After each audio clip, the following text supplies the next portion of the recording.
যুবক ভাইরা, আমার যুবক ভাই, এই দুনিয়ার জমিনের মধ্যে আসার যেমন একটা সিরিয়াল আছে। আমার দাদা আসছে, এরপর আমার বাবা আসছে, আমি আসছি, আমার সন্তানেরা আসবে।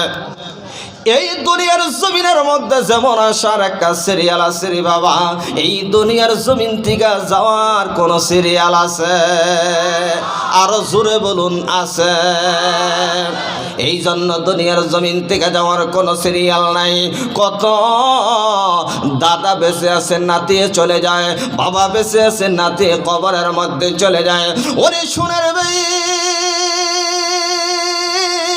এই জন্যই দুনিয়ার জমিনের মধ্যে একটা সেকেন্ডের ভরসা নাই রে ভাই যুবক। তুমি রক্তের কোন গরম দেখাও, আমি অনেক দিন পর্যন্ত বাঁচবো।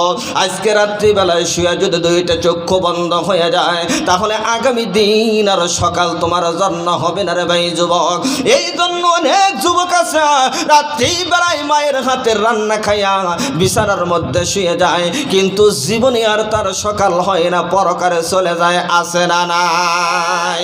এই যে একের পর এক আমার জীবন থেকে যে একটা দিন চলে যাচ্ছে। এই যে আজকে জুমার দিন সকাল হয়েছিল, সন্ধ্যা হয়ে গেছে, আমার জীবন থেকে একটা দিন মাইনাস হয়ে গেল। আমি একটা দিন মরণের দিকে আগাই গেলাম, কিন্তু এই চিন্তা তো আমি কোনোদিন করলাম না।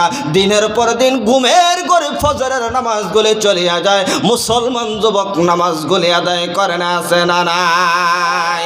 কেমন করে ঘুমাও তুমি, কেমন করে ঘুমাও তুমি, ফজর করে কাজা এমন তো হতে পারে, জহুরে জানাজা তোমার এমন তো হতে পারে, জহুরে জানাজা।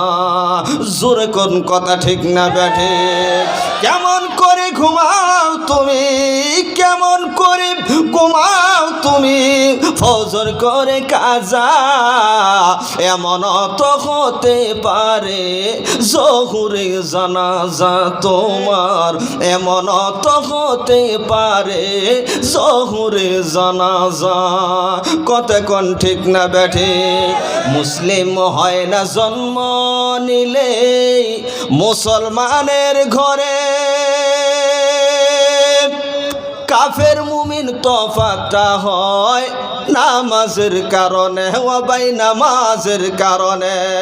এই জীবনে নামাজ জানো, এই জীবনে সালাত জানো, হয় না কবু কাজা এমন তো হতে পারে, জহুরে জানাজা তোমার এমন তো হতে পারে, জহুরে জানাজা। চিৎকার দিয়ে বলুন না মারহাবা।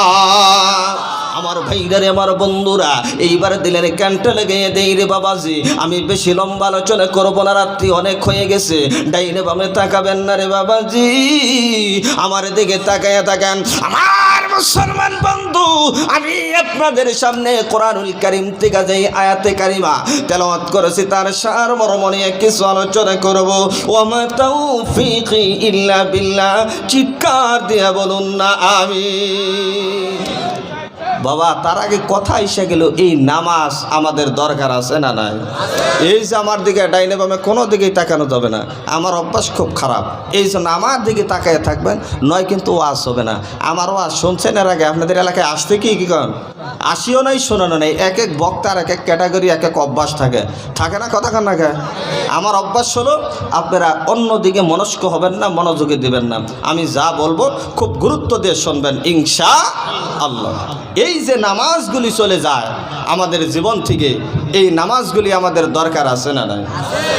আরেকটু জোরে আছে না নাই?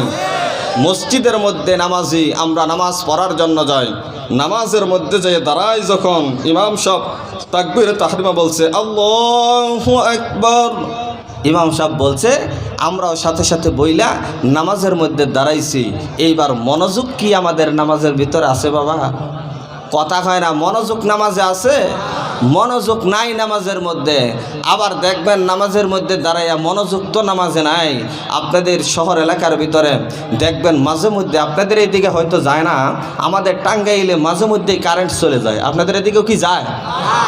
মনে করেন নামাজের মধ্যে দাঁড়াইছে, এখন এই আল্লাহর বান্দার তো আর মনে নাই যে নামাজে দাঁড়াইছে, নামাজের দাঁড়ায় বিভিন্ন চিন্তা ভাবনা করতেছে, হায় হায় দোকান যে খুইলে রেখে আসলাম শাটার তো নামাইলাম না, আবার চোরে কি মালটাল নিয়ে দৌড়াই নাকি, এই সমস্ত চিন্তা ভাবনা করতে করতে হঠাৎ করে গেছে কারেন্ট যায় না, কথা কয় না, কারেন্ট যায় না কি কম, কারেন্ট যখন গেছে এর তো নামাজের চিন্তা নাই, কারেন্ট যাওয়ার সাথে সাথে নামাজের মধ্যেই কই উঠছে হে আছে না, না এরকম হয় কি হয় না, এত আর মনে নাই নামাজে কয় হে তার মানে গেছে কারেন্ট গেছে, কি কর আর মনে নাই, এরকম নামাজি আছে না নাই।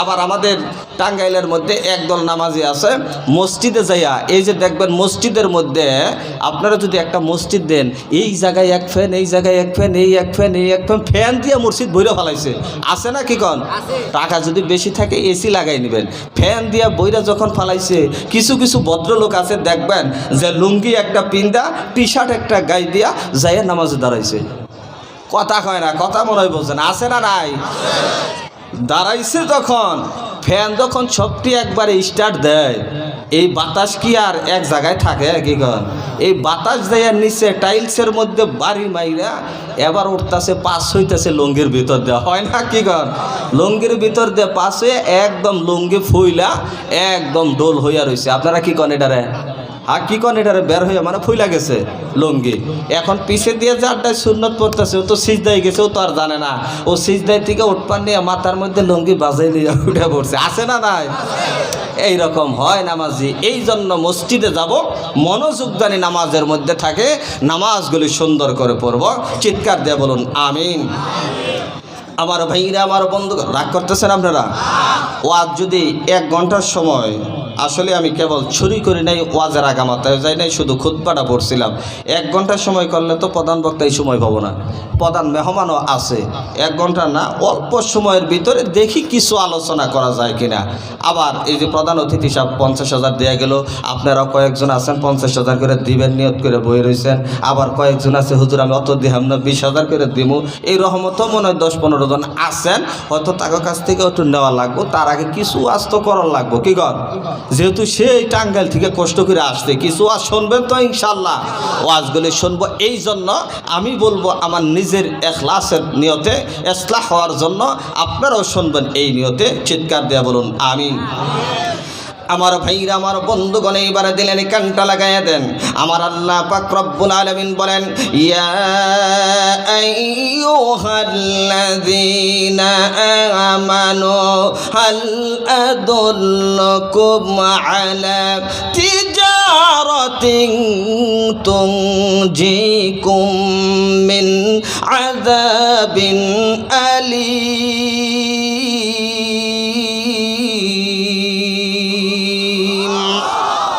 আমার আল্লাহ পাক রব্বুল আলামিন ইমানদার যারা আছে তাদেরকে ডাক দেয়া বলেন, ইমানদাররা তোমাদেরকে আমি আল্লাহ ঘোষণা দিয়ে দেই, তোমরা যারা দুনিয়ার জমিনের মধ্যে ইমানদার হইছ, আমি আল্লাহ পাকের কাছ থেকে যদি তোমরা জান্নাতটা কিনতে চাও, জান্নাত ক্রয় করতে চাও, 2টা জিনিসের বিনিময়ে আমি আল্লাহ ইমানদারদের কাছে আমার জান্নাত বিক্রি করব। এবার বলুন কয় জিনিসের বিনিময়ে জান্নাত কিনে যায়? 2টা জিনিসের বিনিময়ে আমার আল্লাহ ঘোষণা দিয়ে দিয়েছে। এর মধ্যে মনে একটু সন্দেহ আছে কি কর, কথা কয় না, আছে কোরআনের কথা করে সন্দেহ আছে।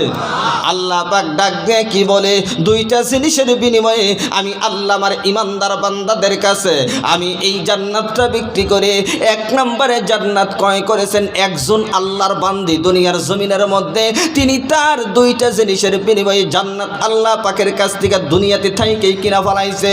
পুরুষদের ভিতরে থেকে একজন আল্লাহর বান্দা এই দুনিয়াতে থাইকে জান্নাত কিনা ফেলাইছে রে বাবাজি। পুরুষদেরটা বলতে পারবো কিনা জানি না, যেহেতু মা বোনেরটা আজকে বালক বালিকা শাখা, যেহেতু আমার অনেক মায়েরা আসছে এই জায়গার মধ্যে, শুধু মারা সর্বপ্রথম কিভাবে 2টা জিনিস দিয়া আমার আল্লাহ তাআলার আল্লাহ পাকের কাছ থেকে এই জান্নাত কিনেছেন, সেইভাবে আমাদেরও কিনা দরকার আছে না নাই?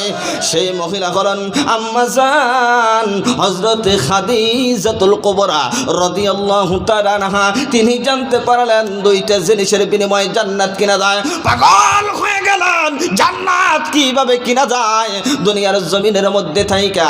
এইবার যখন নাকি আম্মা জান খাদিজাতুল কুবরা রাদিয়াল্লাহু তাআলা আনহা ওই মক্কা নগরের মধ্যে সবচেয়ে ধনাঢ্য একজন মহিলা, সবচেয়ে ধনী একজন মহিলা, আল্লাহর বান্দি হযরত মা খাদিজাতুল কুবরা রাদিয়াল্লাহু তাআলা আনহার ওই জায়গার মধ্যে ব্যবসা বাণিজ্য মিল কলকারখানার কোনো অভাব নাই। ওই জায়গার মধ্যে আমার নবীজি মক্কা নগরীতে যখন নাকি বয়স 18-20-এর মধ্যে পৌঁছে গেল, আমার নবীজি তিনার চাচা আবু তালেবের বাড়িতে থাকে।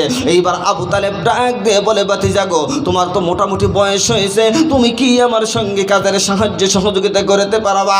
আমার নবীজি মায়ের নবী রহমাতুল লিল আলামিন ডাক দিয়ে বলেন, আমি একাই কাজ করতে পারবো, চাচা গো আমার একটা কাজের সন্ধান করে দাও। নবীজির চাচা আবু তালেব এইবার মা খাদিজার বাড়ির সামনে চলে গেল আমার আপনার নবীকে নিয়া। এইবার মা খাদিজার বাড়ির গেটের সামনে আমার আপনার নবীকে দান করাই রেখা নবীজির চাচা আবু তালেব বাড়ির ভেতরে চলে গেল। ডাক দিয়ে বলেন, খাদিজা গো, তোমার কি কোনো কাজের লোকের প্রয়োজন আছে? ডাক দিয়ে বলে, না না, আমার তো কাজের লোকের কোনো প্রয়োজন নেই এই মুহূর্তে। ও খাদিজা, ভালো একজন লোক আছে, তুমি যদি নেও তোমার ভালো হবে। বললো, সেই ভালো লোকটাকে? কয়, সেই ভালো লোকটা হলো আমার ভাতিজা মুহাম্মদ। আল্লাহু আকবার বলা। এইবার মা খাদিজা বলল, ও গো আবু তালেব, এই মুহাম্মদের নাম মক্কা নগরীতে শুনে নাই এমন কোন লোক নাই। এইবার বলল, কি কাজ আপনার ভাতিজা মুহাম্মদ করতে পারবে? এইবার আবু তালেব ডাক দিয়ে বললেন, আমার ভাতিজাকে কি কাজ আপনি দিবেন? কয়, আমার কাছে একটা মাত্র কাজ আছে, এই কাজ যদি আপনার ভাতিজা যদি করতে পারে তাহলে আমার এখানে চাকরি পাবে। ও খাদিজা, কি কাজ আপনার এই জায়গার মধ্যে? কয়, আমার কাছে কিছু বকরি আছে, উট দুম্বা গলি আছে, এইগুলির রাখালি করা লাগবে, আপনার ভাতিজা মুহাম্মদ কি তা পাবে? এইবার ডাক দিয়ে বলে, আমার ভাতিজার কাছে আমি জিজ্ঞাসা করে আসি। কয়, আপনার ভাতিজা কোন জায়গায়? কয়, আপনার বাড়ির গেটের সামনে বাহিরে আমি দাঁড় করাই রেখে আসছে। এইবার আবু তালেব যাইয়া ডাক দিয়ে বলে, ভাতিজা গো, ও ভাতিজা, এই জায়গার মধ্যে একটা মাত্র চাকরি আছে, সেই চাকরিটা হলো রাখালির চাকরি, তুমি কি রাখালি করতে পারবা? ডাক দিয়ে বলেন, ওগো চাচা, কেন জানি গো আমার রাখালি কাজ করতে বড় ভালো লাগে, আমার মন চায়। কেন চায় জানেননি? এই পৃথিবীর জমিনের মধ্যে আমার আল্লাহ যতগুলি নবী রাসূল পয়গম্বর পাঠাইছেন, সমস্ত নবীদেরকে নবুয়তি দেওয়ার আগে আমার আল্লাহ তাদেরকে রাখাল বানাইছেন। তাহলে আমার আপনার নবীকে নবুয়তির আগে রাখাল বানানো দরকার আছে না না? আছে না নাই? রাগ করেন, বিরক্ত হন আপনারা। এইবার মুসলমান ভাইরারে আমার, এইবার গভীর মনোযোগ লক্ষ্য করুন। এইবার আবু তালেব ভিতরে চলে গেল, যাইয়া ডাক দিয়ে বলেন, খাদিজা গো, আমার ভাতিজা মুহাম্মদ তো এই রাখালি কাজ করার জন্য আগ্রহ আছে।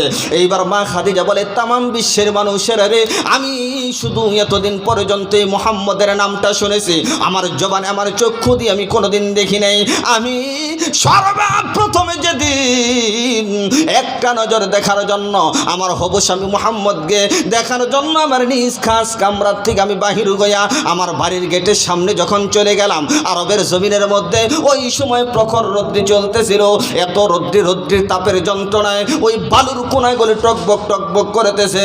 আমি খাদিজা গেটের সামনে যেয়ে দেখি রহমাতুল লিল আলামিন নবী ওই বালুর কোনার গলির উপরে দাঁড়াই রয়েছে, এমন ভাবে দাঁড়াই রয়েছে চতুর্দিকে সূর্যের আলো দেখা যায়, কিন্তু রহমাতুল লিল আলামিনের মাথার উপরে একখণ্ড মেঘের টুকরা ঈশা ছায়া দিতেছে। আল্লাহু আকবার বলা। ভালোবাসার জায়গা মদিনা, ভালো লাগার জায়গা মদিনা, বলুন ভালোবাসার জায়গা মদিনা, ভালো লাগার জায়গা মদিনা। এত সুন্দর জায়গা কোথাও দেখি না, এত সুন্দর জায়গা কোথাও দেখি না, সাজিয়েছেন দয়াল রব্বানা ভালোবাসার জায়গা মদিনা, বলুন ভালো লাগার মদিনা শরীফ নূরের খাজিনা, মদিনা শরীফে নূরের খাজিনা, আশিক সারা অন্য বোঝে না, ভালোবাসার জায়গা মদিনা, বলুন ভালো লাগার জায়গা মদিনা। আপনার মনে বিরক্ত হইতেছেন কি কন? এই যে সাউন্ড দেখতেছেন গলায় সাউন্ড কম কি কন? আমাদের টাঙ্গাইলে প্রোগ্রাম করলে আমি 2টা করে করি, আজকে আপনাদের গাজীপুরে আসতে একটা প্রোগ্রাম নিয়ে আই, এরপরও দেখি যে সাউন্ড দিতেছেন মনে হয় যে অর্ধেক ঘুমাই রয়েছেন। আলহামদুলিল্লাহ কন। আর একটু জোরে করছে দেখি আলহামদুলিল্লাহ। এটাই কি আপনাদের শেষ জোর না আরো কিছু আছে? হ্যাঁ আলহামদুলিল্লাহ। আপনারা খুশি তো ইনশাল্লাহ? কিছুক্ষণ আছেন তো ইনশাল্লাহ? আলহামদুলিল্লাহ। এই বাহার চলুন ডাইনে বামে না যে সরাসরি আলোচনার দিকে ঢুকি। ডাইনে বামে অনেক কথা ছিল আমার, কিন্তু সব কাটসাট করে মূল আলোচনার দিকে ঢুকবো। আমার বাবাজিরা, এইবার মা খাদিজা বলে সর্বপ্রথম যেদিন আমি দেখার জন্য যাই, আমি যেহেতু দেখলাম মেঘের এক খণ্ড আইসা আমার নবী রহমাতুল্লিল আলমিনের মাথার মধ্যে ছায়া দিতেছে, আমি বুঝে গেলাম এই মানুষ নিশ্চয়ই একজন মহামানব হবে। এইবার আমি লেগে গেলাম বিভিন্নভাবে এই মুহাম্মদকে আমি পরীক্ষা করতে লাগলাম।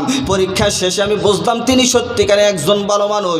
এরপরে আমি বিবাহের প্রস্তাব দিলাম, বিবাহ হয়ে গেল। আমি নবীর খেদমত করতে লাগলাম।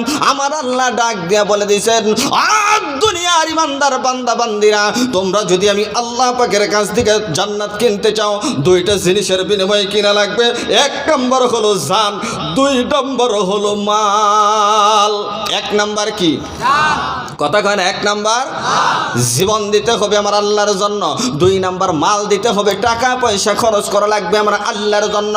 মা খাদিজা চিন্তা ভাবনা করলাম, আমার জীবনটা এই রহমাতুল্লিল আলামিনকে আমি বিলীন করে দিব, আমার জীবন আমি তিনাকে এইভাবে হাদিয়া দিয়ে দিব। এইবার তাই হয়ে গেল। আম্মা জান হযরতে খাদিজা বিবাহ হয়ে গেল আমার নবীজির কাছে। এইবার যখন নাকি বিবাহ হয়ে গেল, আল্লাহর নবী হেরা গুহার মধ্যে যখন ধ্যান করে, আম্মা জান সকাল বিকাল হইলে ওই জায়গার থেকে খাবারগুলি নিয়ে সকালে একবার যাইতেন, বিকালে আবার যাইতেন ওই জায়গার মধ্যে, হীরা গুহার মধ্যে। এখন তো বাবা সিঁড়ি হয়েছে, তখন কোনো সিঁড়ি ছিল না, অনেক কষ্ট করে অত উপরে পাহাড়ের উপর ওঠা লাগছে। আম্মা জান খাদিজা 40 দিন পর্যন্ত যখন নাকি আল্লাহর নবীর জন্য সকাল বিকাল খানা নিয়ে গেছে, আল্লাহর নবী কোনো কিচ্ছু বলেন নাই। কিন্তু 40 নম্বর দিন যখন নাকি খানা নিয়ে উঠতেছে, আম্মা জানের শরীরটা সেই দিন অসুস্থ, তিনি শরীর নিয়ে লড়তে পারে না। কিন্তু আল্লাহর নবীর জন্য তো খানাগুলি ওই জায়গার মধ্যে পৌঁছাইতে হবে। আম্মা জান শরীরটা বড় অসুস্থ লইয়া খানা হাতের মধ্যে নিয়ে মস্কের ভিতরে পানি লইয়া এইবার রওনা হয়ে গেল হীরা পর্বতের দিকে। সিঁড়ি উঠতেছে, কিন্তু আম্মা জান সিঁড়ির উপরের দিকে আর উঠতে পারে না, মাঝ পর্যন্ত যেয়ে বসে পড়েছে, ওই জায়গার মধ্যে বসে রয়েছে, বিশ্রাম নিতেছে। এরপর আবার কিছুক্ষণ পরে আবার উপরের দিকে ওঠা আরম্ভ করেছে, আবার উঠতে পারে না, শরীর বড় ক্লান্ত হয়ে গেছে, আবার বসে পড়েছে। এইভাবে আল্লাহর নবী দেখে ফেলেছে। এমন সময় নবীজির কাছাকাছি যখন চলে গেছে, আমার নবীজি মা খাদিজাকে দেখে মুস্কি মুস্কি হাসতেছে। একবার জোরে জোরে বলা যাবে কি সুবহানাল্লাহ। এবার মা খাদিজা ডাক দিয়ে বলেন, ওগো আল্লাহর নবী, এতদিন পর্যন্ত আপনার জন্য খানাগুলি নিয়ে আসলাম, একটা দিনও হাসান নাই। আজকে আমি এত কষ্ট করে আপনার জন্য খানা নিয়ে আসলাম, আমি অসুস্থ হয়ে গেছি। আমার কষ্ট দেখে নবী গো আপনি কি মনে আনন্দ পাইতেছেন? আল্লাহর নবী ডাক দিয়ে বলেন, খাদিজা রে, না না না, তোমার কষ্ট দেখে আমি মনে আনন্দের জন্য হাসি না। তাহলে কেন আপনি হাসেন, মুস্কি মুস্কি হাসেন? ওরে খাদিজা, আমি তো মনের আনন্দেই হাসি। কেন গো নবী, আমার কষ্ট দেখে কি আপনার মনে এত আনন্দ? না রে খাদিজা, তোমার এই কষ্ট দেখে আনন্দ না, কেন আনন্দ? তোমার এই কষ্ট দেখিয়া আমার মহান রব্বে কারীম, আমার মহান রব্বুল আলামিন এত পরিমাণে খুশি হয়েছে। আমার আল্লাহ খুশি হইয়া, খাদিজা, আমার আল্লাহ তোমার প্রতি খুশি হইয়া জিব্রাইলের মাধ্যমে আমার আল্লাহ তুমি খাদিজাকে সালাম জানাইছে। ওরে খাদিজা, এই জন্য আমি হাসি, এই সুখের জন্য আমি হাসি। এইবার সংক্ষেপ করে দিলেন আম্মা জান খাদিজা রাদিয়াল্লাহু তাআলা আনহা দুনিয়ার জমিন থেকে বাবা ইন্তেকাল করবেন, বিদায় নিয়ে চলে যাবেন। এমন একদিন এক মুহূর্তে আল্লাহর নবীকে ডাক দিয়ে বলেন, ওগো নবীজি, মায়ার নবী রহমাতুল লিল আলামিন গো, আমি তো দুনিয়ার জমিন থেকে বিদায় নিয়ে চলে যাব, কিন্তু আপনার কাছে 3টা ওসিয়ত। কয়টা ওসিয়ত? আরো জোরে বলুন, কয়টা ওসিয়ত? সহিহ কিতাবের মধ্যে আলোচনা 3টা ওসিয়ত। কি কি ওসিয়ত? আম্মা জান ডাক দিয়ে বলেন, আল্লাহর নবী গো, আমি দুনিয়ার জমিন থেকে বিদায় নেওয়ার আগে 3টা ওসিয়ত করে যাব, 3টা আবদার করব। নবী আপনি আবদারগুলি রাখবেন কিনা? আল্লাহর নবী ডাক দিয়ে বলেন, খাদিজা গো,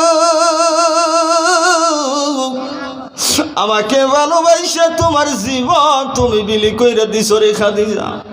তোমার কোটি কোটি টাকার সম্পদ ছিল, এই মক্কা নগরের মধ্যে সবচাইতে ধনী মহিলা তুমি ছিলা। ওরে খাদিজা, আল্লাহর জান্নাত কিনতে যায় তুমি সব সম্পদগুলি আমার উম্মতের জন্য দান করে দিছো। ও খাদিজা, আজকে তুমি দুনিয়ার জমিন থেকে বিদায় নিয়ে চলে যাবা, তুমি কি আবদার করবা, কি চাইবারে আমার কাছে? আম্মা জান খাদিজা ডাক দিয়ে বলেন, নবী গো, ও মায়ের নবী, দুনিয়ার কোনো জিনিস আমি আপনার কাছে চাইব না গো নবী। ও খাদিজা, তুমি কি চাইবারে আমার কাছে?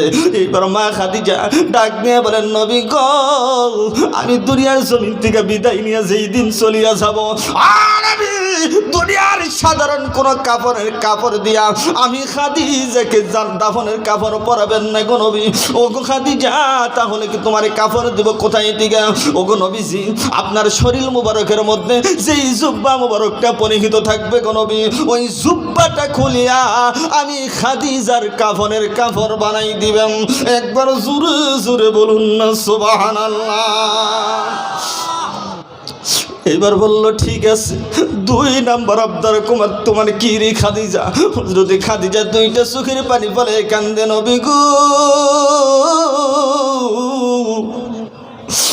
ও গো মায়ের নবী, 2 নাম্বার আবদার হল, আমার যখন ইন্তিকাল হয়ে যাবে দুনিয়ার জমিন থেকে, আমার জন্য কবর যখন খনন করবেন নবী, ওই কবরের মধ্যে আপনি নবী রহমাতুল লিল আলামিন আগে নাইমা যাবেন। ওই কবরের মধ্যে নাইমা কবরের মধ্যে শুয়ে একবার ডান দিকে গড়ে দিবেন, আবার বাম দিকে গড়ে দিবেন গো নবী। ও খাদিজা, ওই কবরের মধ্যে নাইমা আমি কেন ডান দিকে আর বাম দিকে গড়ে দেব? এই জন্য করে দিবেন, আমার আমলের অবস্থা আমি জানি না। আমারে আল্লাহ পাক সালাম জানাইছে, জান্নাতীয় ঘোষণা করেছে, এরপরও আমার অন্তরের মধ্যে বড় ডর, ওই কবরের মধ্যে গেলে আমি খাদিজাকে না জানি জাহান্নামের আগুন পাকড়াও করে। ওগো নবীজি,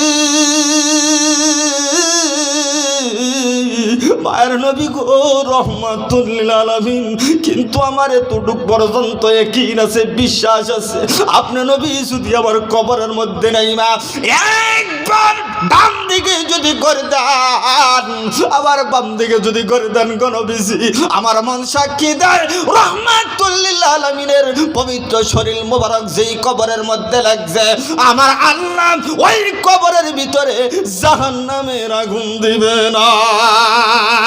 আল্লাহু আকবার বলা। এইবার আমার নবীজি 2টা চোখের পানি ফেলে কাঁদে, খাদিজা,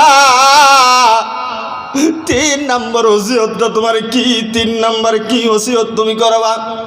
ডাক দিয়া বলেন, নবী গো, দুনিয়ার জমিনের মধ্যে মানুষ কবরস্থ করিয়া কবরে বাঁশ দেওয়া শেষ হলে, মাটি দেওয়া শেষ হলে সব আত্মীয় স্বজনরা চলিয়া যায় গো নবী। ও গো নবীজি, মায়ের নবী রহমাতুল লিল আলামিন আমাকে কবরের মধ্যে রাইখা সবাই যখন চলিয়া যাবে, আপনি নবী রহমাতুল লিল আলামিন আমার কবর থেকে যাবেন না গো নবী। আমার মাথা বরাবর দাঁড়িয়ে থাকবেন, আমার মাথার পাশে দাঁড়িয়ে থাকবেন। কেন রে খাদিজা? তোমার মাথার পাশে আমি দাঁড়িয়ে থাকবো। ও গো নবীজি, আমি শুনেছি আপনার কাছে কবরের মধ্যে নাকি মুনকার নাকির ফেরেশতা আসে, বড় ভয়ানক আকৃতিতে আসে। আমি ওই মুনকার নাকির ফেরেশতার ভয়ঙ্কর চেহারাগুলি দেখিয়া না জানি তাদের প্রশ্নের জবাবগুলি বুইলা যায়। ওরে মা, ওরে বোন, মা খাদিজার মতো একজন আল্লাহর বান্দি যিনি রাসূলের সর্বোচ্চ সেবা যত্ন করিয়া জান্নাতের সার্টিফিকেট পেয়েছেন, এই মা যদি বলে তিনি কবরের ভিতরে জান্নাতের আগুন দেখে ভয় পাই, ওরে মা তুমি আর আমি কেমন নারী, তুমি কেমন নারী ওই কবর দেখে ভয় পাও না, ওই কবরের কথা চিন্তা করি না, ওই কবরের কথা আমরা স্মরণ করি না, ওই কবরের কথা যদি আমরা প্রতিদিন 20 বার পর্যন্ত যদি স্মরণ করতে পারি। মায়ার নবী ডাক দিয়ে বললেন ওই দিন যদি মানুষটা মরণ হয়ে যায়, ওই মানুষটা বিনা হিসাবে আল্লাহর জান্নাতে যাবে। এবার বলল 3 নম্বর ওসিয়ত, নবী গো আমি যদি তাদের প্রশ্নের জবাবগুলি ভুলে যাই, তাহলে আপনি আমার মাথার পাশে দাঁড়াইয়া আমি প্রশ্নের জবাব দিতে পারবো না, আপনি আমার প্রশ্নের জবাবগুলি দিয়ে দিবেন। এইবার আল্লাহর নবী ডাক দিয়ে বলেন খাদিজা রে, একজনের প্রশ্নের জবাব আর একজনে দেওয়া যায় না। এইবার সংক্ষেপ করলাম। এইবার আম্মা জান খাদিজা রাদিয়াল্লাহু তাআলা আনহা দুনিয়ার জমিন থেকে বিদায় নিয়ে চলে গেলেন। বিরক্ত নেন আপনারা? আর কিছুক্ষণ, আর অল্প সময় আছেন তো ইনশাল্লাহ। এইবার যখন নাকি মা খাদিজা দুনিয়ার জমিন থেকে বিদায় নিয়ে চলে গেলেন, বাবা রে এইবার গভীর মনোযোগ, একজন লোক উঠাউঠি লড়ালড়ি দিবেন না।